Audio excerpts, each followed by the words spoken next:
Suite à la demande de 363 jours pour préparer les prochaines élections par la CENI, la société civile KMF Knoé remet en cause des travaux de la CENI depuis ses 3 ans d'existence. Le KMF Knoé réitère également que l'élection présidentielle ne doit pas dépasser l'année 2018.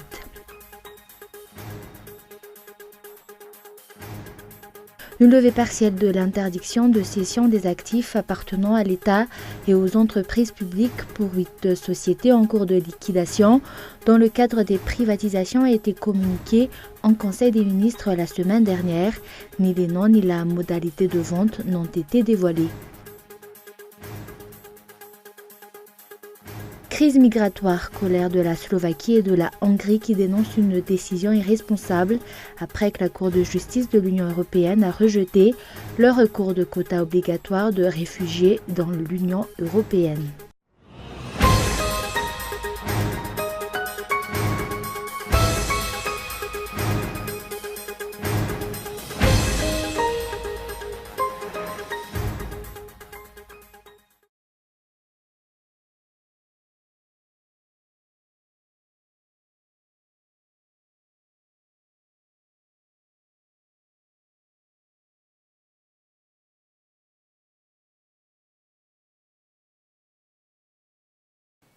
Bonsoir à tous et merci d'être fidèles à ce rendez-vous avec l'actualité en français sur Cool TV.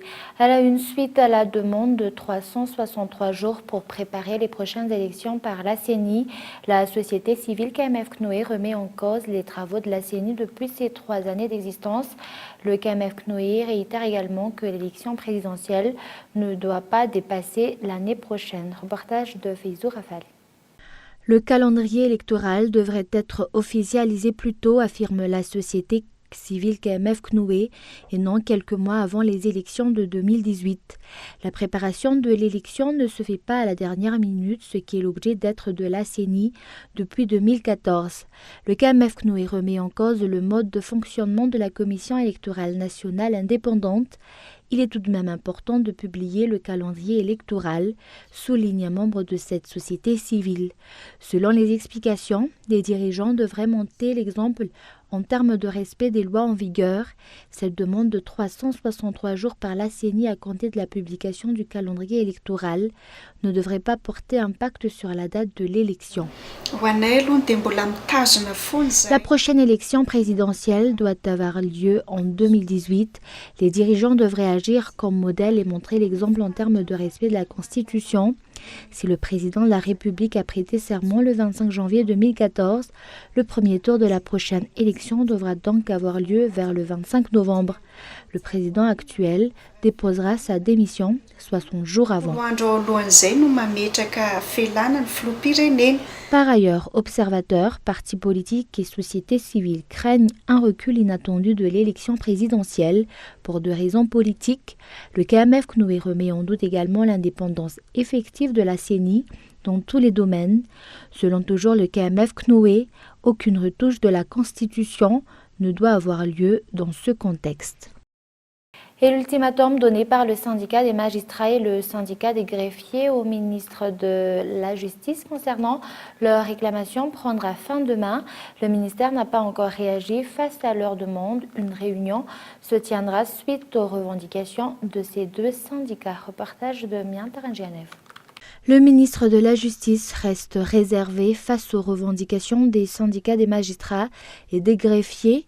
Aucune solution n'a encore été proposée par le ministère. Or, l'ultimatum fixé par ces derniers prendra fin demain. Une revendication a déjà été faite auprès du ministre. Les réclamations seront associées, soit une grève, soit nous arrêtions de travailler pendant une journée comme le syndicat des magistrats a procédé les 8 et 9 juin dernier. Une réponse n'a pas encore été donnée par la nouvelle ministre fraîchement nommée. Nous attendons un appel du ministre qui n'a pas encore appelé. Une menace de revendication par le syndicat des magistrats et le syndicat des greffiers aura lieu dans une semaine si aucun résultat de leur quête ne sera donné. La SMM réclame la mise en place de l'état de droit au niveau du ministère. Si le syndicat des greffiers conteste le non-confinement, la signature et la non-assistance des enquêtes, une commission révisant Les réclamations de ces syndicats ont été créées mais n'a pas encore porté ses fruits jusqu'ici. Et actualité économique, une levée partielle de l'interdiction de cession des actifs appartenant à l'État et aux entreprises publiques pour 8 sociétés en cours de liquidation dans le cadre des privatisations a été communiquée en Conseil des ministres la semaine dernière. Ni les noms ni la modalité de vente n'ont été dévoilés. Reportage de Gaëtan Gianslav. Lors du Conseil des ministres de la semaine dernière, une communication verbale relative à la levée partielle de l'interdiction de cession des actifs appartenant à l'État et aux entreprises publiques pour 8 sociétés en cours de liquidation dans le cadre des privatisations a été faite par le ministère des Finances et du Budget. Cela supposerait la vente des actifs de ces 8 entreprises publiques qui seraient en cours de privatisation. Toutefois, ni les noms ni les actifs ne sont pas cités dans la communication. Y aura-t-il un appel d'offres sur cette vente? La vente sera réservée aux opérateurs étrangers, aux opérateurs proches du régime, aux opérateurs qui se disent conseillers du président de la République. Quelle serait la raison de cette libéralisation de vente de ces actifs? Jusqu'ici, plusieurs questions restent sans réponse. Et actualité sociale, après la ville de Talatangvulnunj, c'est au tour de la commune d'Iva de bénéficier des réductions de prix de 25% aux fournitures scolaires organisées par l'association Viva Malagas Miramieng. Reportage. L'association VMMM a effectué une vente de fournitures scolaires dans la commune d'Ivat pour cette journée. Les fournitures scolaires ont été vendues à prix abordables avec une réduction jusqu'à 25%. Cette action sociale des femmes Malagas Miramieng aide les parents à faire face aux rentrées scolaires.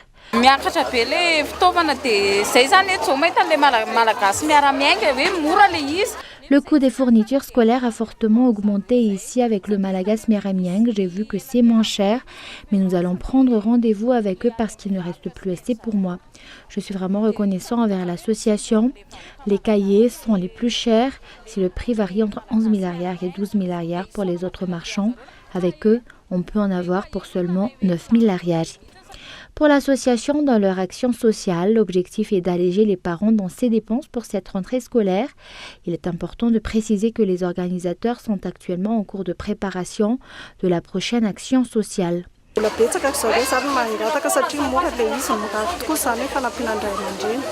En raison du prix qui n'est nullement cher, nous souhaitons également que ces actions se poursuivent, mais nous allons encore en parler avec les responsables au niveau des communes. Pour les élèves des écoles privées, le prix des fournitures scolaires figure parmi les principales préoccupations des parents, notamment pendant la période des rentrées scolaires. De plus, les parents doivent aussi faire face aux frais d'inscription et écolage. Pour les élèves des écoles publiques, les fournitures scolaires ne figurent plus dans la préoccupation de l'État. L'association VMMM aide les parents d'élèves par le biais des actions sociales de vente de fournitures scolaires à prix abordable. Et avant de passer aux actualités internationales, Ranjanarson Saoulmampian est une amoureuse de la plume depuis son enfance. Sa participation dans un recueil de nouvelles durant la francophonie Terre de rencontre figure dans son parcours en tant qu'écrivain. Reportage.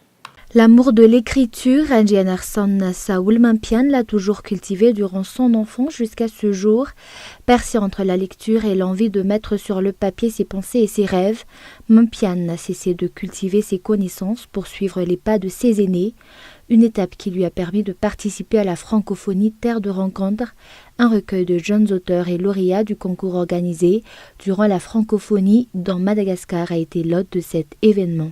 Quotidien, la thématique qui est plus percutant et qui m'inspire, c'est l'interculturalité, la rencontre entre différentes cultures.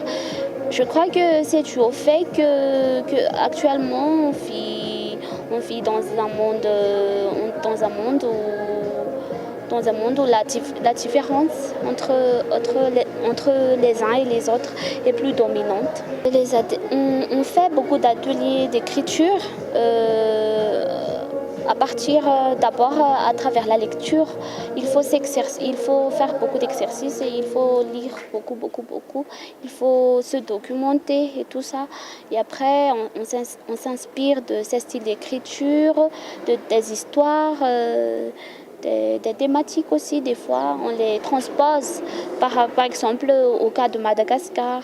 Depuis des années, l'Internet a déjà pris le dessus sur les livres.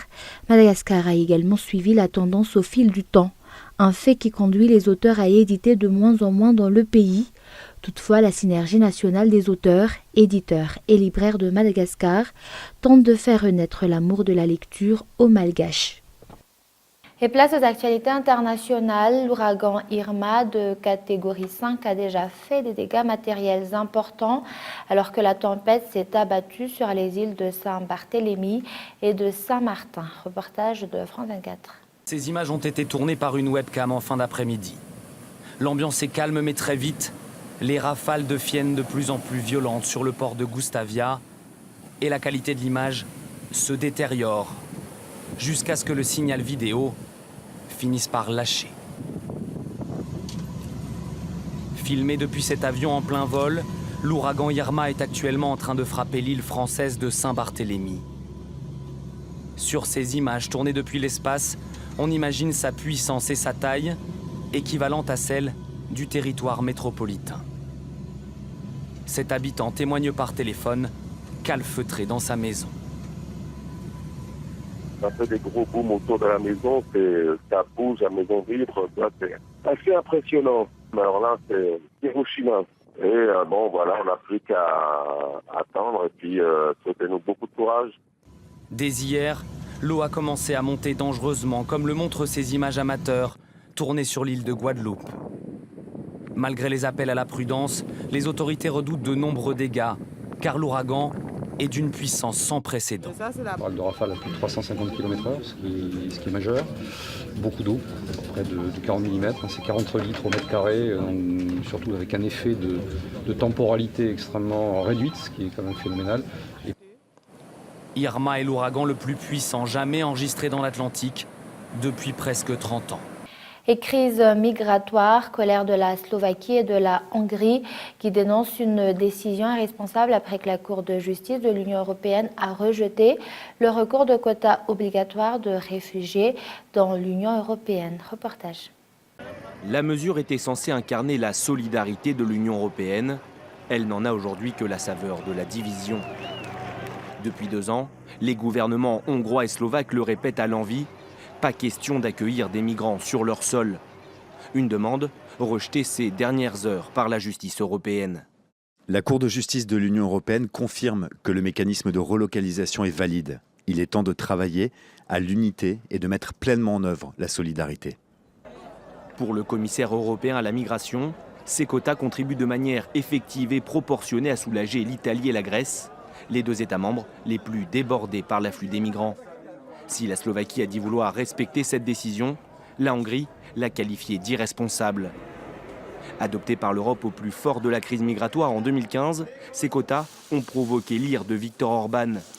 Chef de file de cette fronde anti-migrants, le président hongrois dénonce une ingérence dans sa politique intérieure.